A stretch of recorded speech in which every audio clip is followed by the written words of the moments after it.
नमस्कार, मैं अनंता स्वागत करती हूँ आप सभी का आपके अपने परिवार फतेह इंग्लिश एकेडमी पे। दोस्तों बीपीएससी इस बार परीक्षा करवा रही है आपके बिहार की। तो बीपीएससी ने जितने भी अपने प्रीवियस ईयर्स के पेपर्स में तो भारतीय स्वतंत्रता आंदोलन से जो भी क्वेश्चंस पूछे हैं, पुटअप किए हैं, उसी क्वेश्चंस को मैं आपको करवा भी रही हूँ क्योंकि आपके क्वेश्चंस रिपीट हो सकते हैं। तो चलिए स्टार्ट करते हैं, ठीक है। तो इसमें पहला है क्वेश्चन कि विनोबा भावे मतलब कौन सा इसमें पेयर करेक्ट है, कौन सा नहीं पेयर करेक्ट है। तो विनोबा भावे क्या दूसरे व्यक्तिगत सत्याग्रही थे? तो नहीं, विनोबा भावे प्रथम व्यक्तिगत सत्याग्रही थे। और इसमें दूसरा ऑप्शन है कि सीआर दास को देशबंधु कहते हैं। हाँ, सीआर दास को देशबंधु कहते हैं।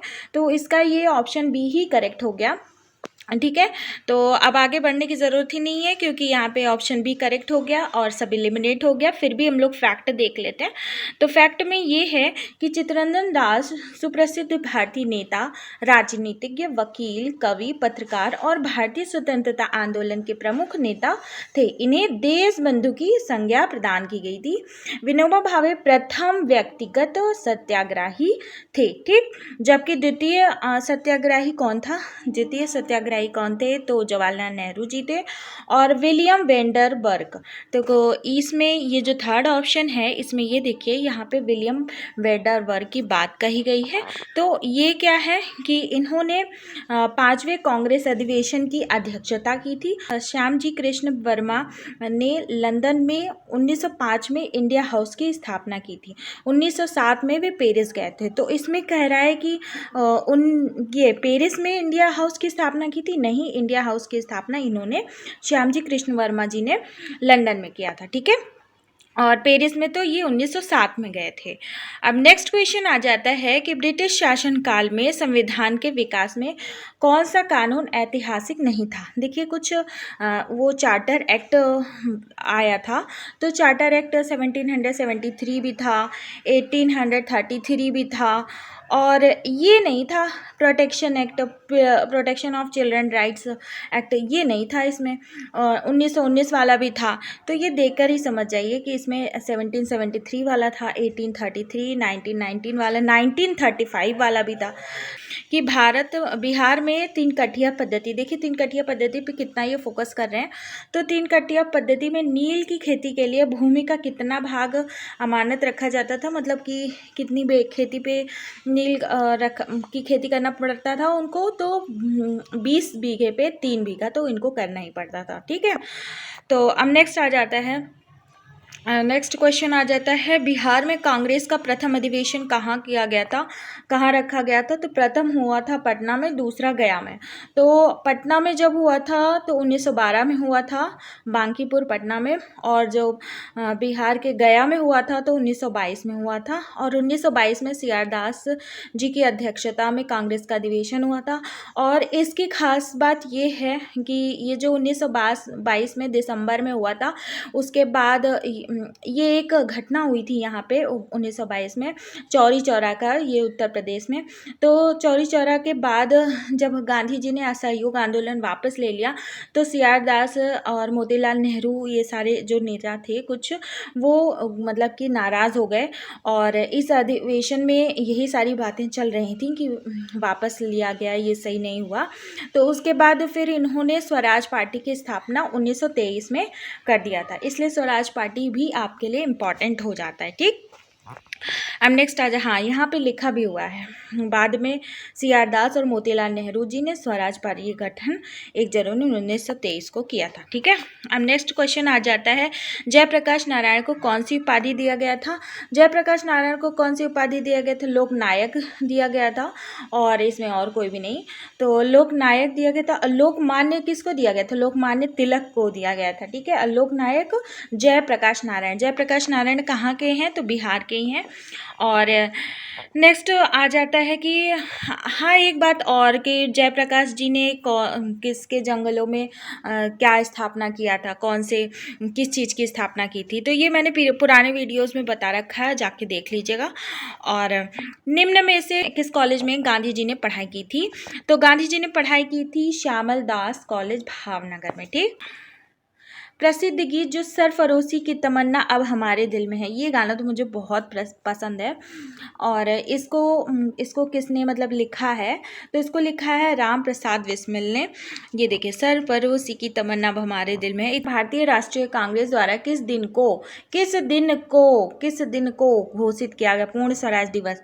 तो पूर्ण स्वराज दिवस का मतलब कब मनाया जाएगा? ये 26 तारीख को मनाया जाएगा, ये ऐसा कहा गया। ठीक है, और ये इसमें कुछ फैक्ट देख लेते हैं।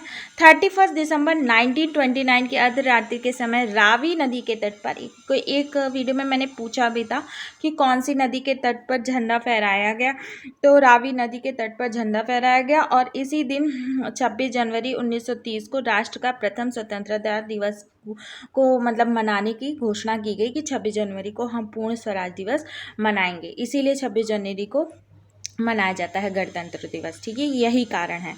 तो इसमें घोषणा हुई है, देखिए 21 दिसंबर को घोषणा करी है कि 26 दिसंबर को मनाएंगे। ठीक, तो ये वाली डेट पूछिए, 26 दिसंबर वाली डेट पूछिए। कैसे पूछिए, यहाँ पे देखिए किस दिन को पूर्ण स्वराज दिवस घोषित किया गया, तो किस दिन को घोषित किया गया? 26 दिसंबर 1930 को। ठीक, अब नेक्स्ट क्वेश्चन आ जाता है इसमें, इनमें से किसने 1893 में शिकागो, अब जहाँ पे शिकागो का नाम आता है ना, वहाँ पे आँख बंद करके स्वामी विवेकानंद जी आप लगा दीजिए, क्योंकि वहाँ पे इन्होंने जब विश्व धर्म महासभा हो रही थी तो उसमें इन्होंने बहुत ही अच्छा बोला था। ठीक, और इसके बारे में कुछ देख लेते हैं।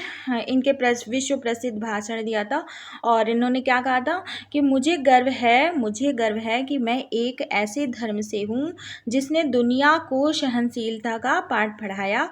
हम सिर्फ सार्वभौमिक सहनशीलता में ही विश्वास नहीं रखते, बल्कि हम विश्व के सभी धर्मों को सत्य के रूप में स्वीकार करते हैं। ठीक है, तो ये चीज़ इनका बहुत इंपॉर्टेंट है। और इसका कभी कभी ये पूछ लिया जाता है, इस टाइप के क्वेश्चन का ये डेट पूछ लिया जाता है। ठीक है, और ये जगह भी पूछ ली जाती है ऑप्शन में, शिकागो 1893, स्वामी विवेकानंद जी। ठीक है, धर्म सभा। दांडी यात्रा कितने दिन तक चली थी? तो सब लोग ये ध्यान देते हैं कि कब प्रारंभ हुई थी, कब ख़त्म हुई थी, तो कितने दिन तक चली थी ये भी ध्यान देना चाहिए। तो 24 डेज तक चली थी। और दांडी मार्च, जिसे नमक मार्च के रूप में जाना जाता है, यह मार्च गांधी जी द्वारा 78 लोगों के साथ साबरमती आश्रम से 12 मार्च 1930 को प्रारंभ किया। ठीक है, और 24 दिन की यात्रा पूर्ण की और 6 अप्रैल 1930 को दांडी पहुंचकर नमक बनाकर नमक कानून को उल्लंघन किया। ठीक है, तो इसे बोलते हैं, इस दिन से सविनय अवज्ञा आंदोलन क्या हो गया?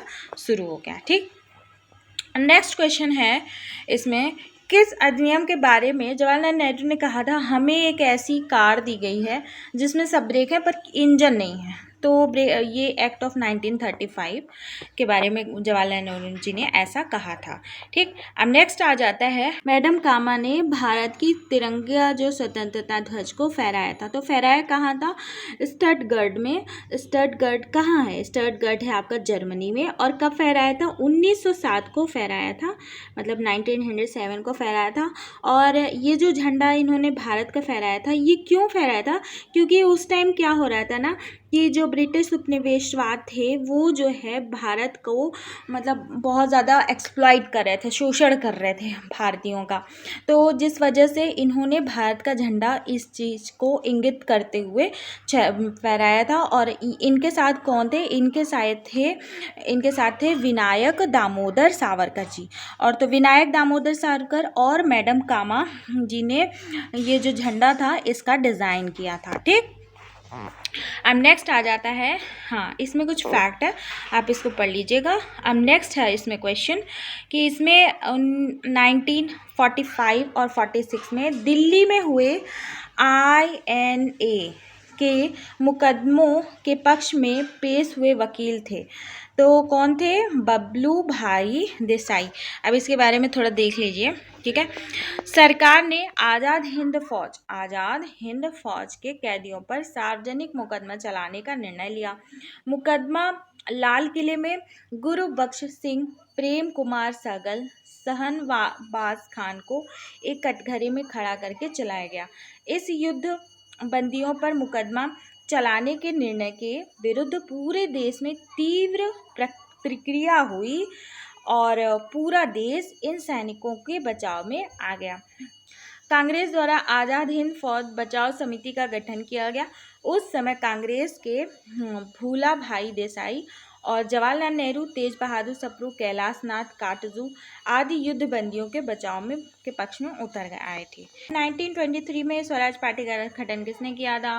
तो ये तो रट गया, सियादास मोतीलाल नेहरू जी ने किया था। और नेक्स्ट है, और कहाँ किया था? इलाहाबाद में, मतलब कि आपके ये प्रयागराज में किया था, ठीक है। और प्रयागराज कहाँ है? प्रयागराज यूपी में है। और चंपारण में इंडिगो के किसानों की दशा की ओर गांधी जी का ध्यान किसने आकर्षित किया? राजकुमार शुक्ला जी ने किया था। राजकुमार शुक्ला जी जो कि बिहार के हैं। और ये देखिए, इस पे बारे में कुछ फैक्ट है, यहाँ पे इसको आपका PDF मिल जाएगा आपको फतेह इंग्लिश एकेडमी 6M नाम के चैनल पे, ठीक है। क्वेश्चन है, निम्न में से कौन सा भारत में गांधी जी का प्रथम सत्याग्रह आंदोलन था और जिसमें उन्होंने सविनय अवज्ञा का प्रयोग किया? तो चंपारण जो है प्रथम सत्याग्रह आंदोलन था। जबकि दक्षिण अफ्रीका में इनका, मतलब अगर देखा जाए पूरे वर्ल्ड में अगर देखा जाए तो इन्होंने दक्षिण अफ्रीका में पहला प्रयोग किया गया था इनका, और दूसरा प्रयोग इन्होंने चंपारण में किया था। प्रसिद्ध नाटक जो नील दर्पण है, जिसमें इंडिगो की खेती करने वाले किसानों के दमन का चित्रण किया गया, की रचना किसने की रचना की है? दीनबंधु मित्र जी ने, ठीक है। नील दर्पण बांग्ला का प्रसिद्ध क्या है? नाटक है, जिसके रचयिता दीनबंधु जी हैं। यह बंगाल के नील विद्रोह के आंदोलन का कारण बना था और वास्तव में दीनबंधु मित्र ने इस नाटक में बंगाल में नील की खेती करने वालों पर अंग्रेजों द्वारा शोषण तथा किसानों पर अमानवीय व्यवहार एवं अत्याचारों का वर्णन किया। मतलब इन्होंने दर्शा दिया, तो भाई विद्रोह तो होना ही है। स्वामी सहजानंद। स्वामी सहजानंद जो है बिहार में किसान आंदोलन से संबंधित थे, ठीक है। अब इसमें कुछ बातें देख लीजिए। स्वामी सहजानंद ने बिहार प्रांतीय किसान सभा की स्थापना 1929 में किया था और अखिल भारतीय किसान सभा की स्थापना 1936 में किया था। ये किसान आंदोलन से संबंधित थे। इनका जो लक्ष्य था कि जो जमींदारी प्रथा है उसका उन्मूलन हो और जमींदारी प्रथा स्थायी बंदोबस्त के थ्रू आ गया था। और किसने ले आया था ये आपके कमेंट सेक्शन में लिख के बताइए। और क्योंकि ज़मींदारी प्रथा जब आ गई तो अंग्रेज़ों को फिक्स रेवेन्यू मिलने लगा उस ज़मीन का, और जब जो ज़मींदार लोग थे उनको ज़मीनें, कुछ गांव की ज़मीनें दे दी जाती थी कि यहाँ से आपको इतना रेवेन्यू देना ही है, और नहीं अगर वो दे पाते थे तो उनकी ज़मीनों को नीलाम कर दिया जाता था, दूसरे को दे दिया जाता था, इस तरह से कर दिया जाता था, ठीक है। तो इसमें अंग्रेज़ों का ही फ़ायदा था कि हम आपकी ज़मीन में कुछ उपज हो चाहे ना हो लेकिन कर तो लेना ही है, और फिक्स कर एक फिक्स इनकम टाइप का मिलने लगा था। जिससे क्या होता था, किसानों का एक्सप्लॉयटेशन होता था, मतलब किसानों का शोषण होता था, ठीक है। अब इसमें नेक्स्ट आ जाता है,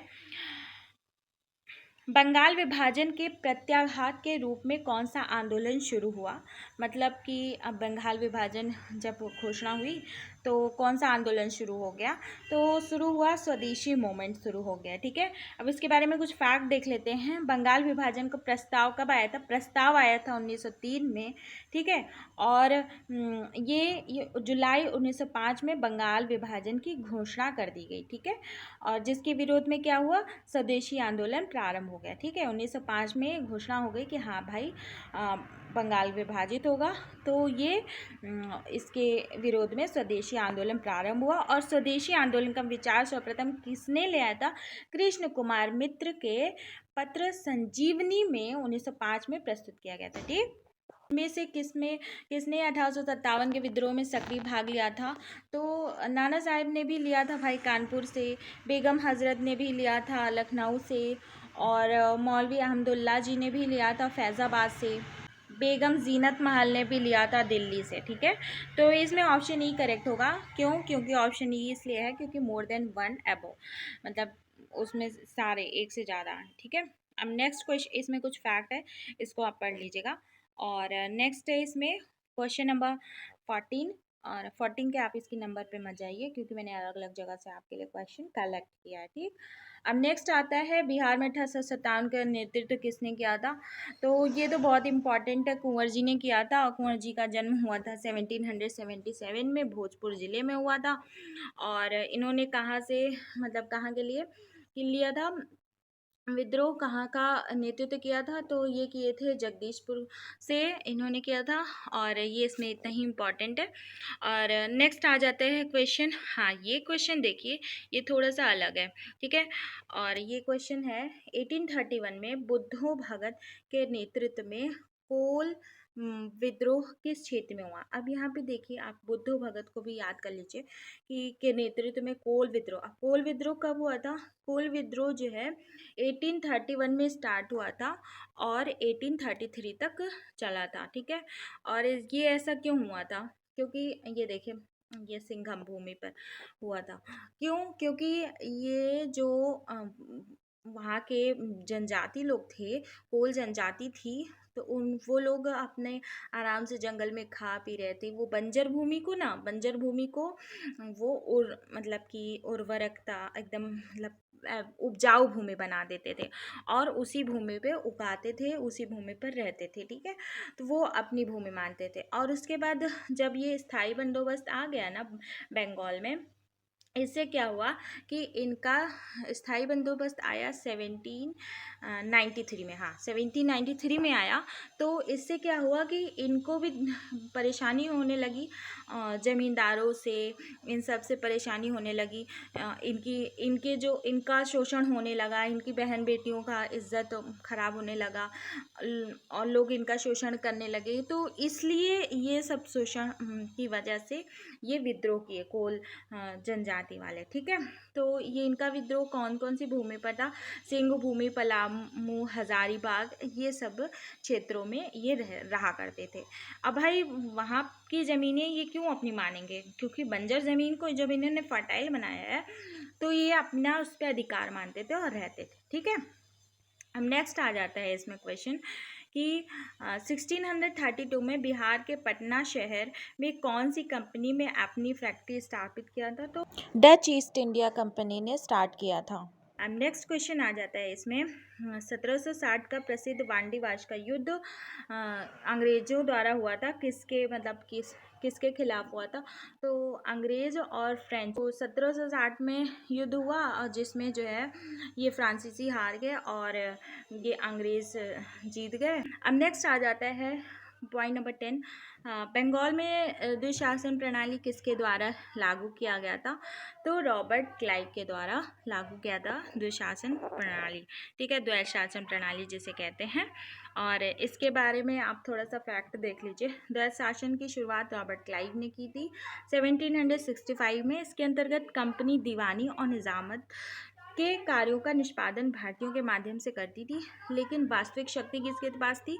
कंपनी के पास थी। जैसे होता नहीं कि साइन तो होता है राष्ट्रपति जी का, और मतलब सारा वर्क जितना कार्यभार होता है ये सब प्रधानमंत्री जी के अंतर्गत होता है। वही सेम, मतलब ऑलमोस्ट इसी तरह से आप समझ सकते हैं। सेम तो नहीं कहेंगे भाई, पावर तो बहुत है राष्ट्रपति के पास, लेकिन बता रही हूँ कि इसी तरह से कुछ ऐसा था। ठीक है, और ठीक है फ्रेंड्स, आई होप कि आपको ये वीडियो पसंद आई होगी।